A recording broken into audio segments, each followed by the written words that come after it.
আসসালামু আলাইকুম। আপনারা সবাই ভালো আছেন? আপনাদেরকে স্বাগতম সাফল্যের দিগন্তে। আসলে আমরা গত সপ্তাহে যা শিখেছি সেই বিষয়টির আজকে সারাংশ আমরা আলোচনা করব। তা এই সপ্তাহটা ছিল অসাধারণ।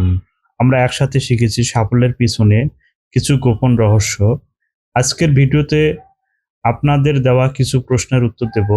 আর ফিরে দেখব গত ৭ দিনে কি গুরুত্বপূর্ণ পাঠ আমরা একসাথে শিখেছি।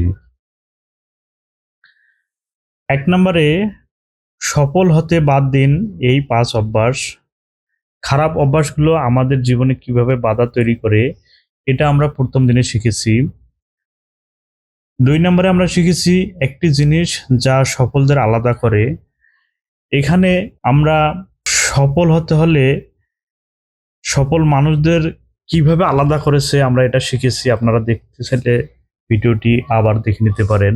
৩ নম্বরে সাফল্যের জার্নি, যেখানে একজন রিক্সাওয়ালা কামালের গল্প আমরা বলেছি। এটা খুবই ইন্টারেস্টিং এবং অনুপ্রেরণাদায়ক ছিল। ৪ নম্বরে ভোরে উঠলে কি হয়? মানুষের যে স্বাস্থ্য, সময় এবং মানসিক শক্তির উপকারিতা হয় ভোরে উঠলে, সেটা আমরা এই ভিডিওতে শিখেছি। ৫ নম্বর ভিডিওতে আমরা শিখেছি থমাস এডিসনের ব্যর্থতা থেকে শিক্ষা।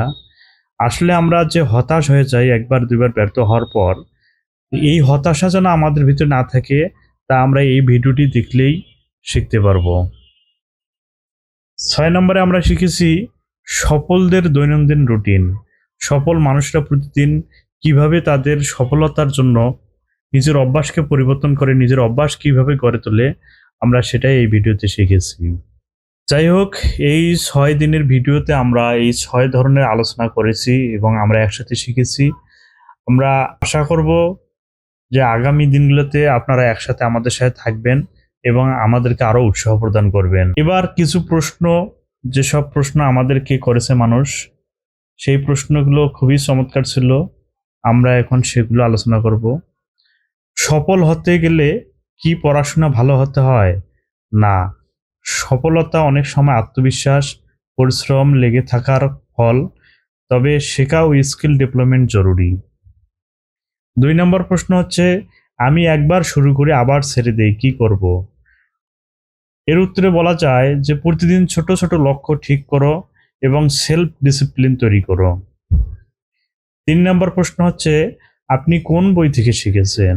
সে বইগুলো হচ্ছে দ্য পাওয়ার অফ হ্যাবিট থেকে শিখতে পারেন, অ্যাটমিক হ্যাবিটস থেকে শিখতে পারেন এবং স্টিভ জবস এর জীবনী দারুণ অনুপ্রেরণাদায়ক। আপনারা চাইলে সেটা থেকে শিখতে পারেন।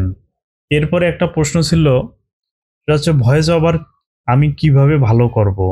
দেখুন, আসলে ভয়েস ওভার ভালো করতে হলে অবশ্যই প্র্যাকটিসের দরকার, ধীর ও স্পষ্ট উচ্চারণ দরকার, আর প্রতিটি কথার মাঝে সময় রাখতে হবে। আমারও কিন্তু ভয়েস ওভার এত ভালো হয় না, কিন্তু তারপর আমি চেষ্টা করি যাতে একটু ভালো করা যায়। যাই হোক, আপনাদের প্রশ্ন শুনে আমি সত্যি উৎসাহিত। এমনই থাকেন, শেখেন আর নিজের স্বপ্নকে বিশ্বাস করে সামনে এগিয়ে চলেন। যদি ভিডিও ভালো লাগে লাইক করেন, কমেন্ট করেন এবং আপনাদের প্রশ্ন নিয়ে উত্তর দেওয়ার ব্যবস্থা করব।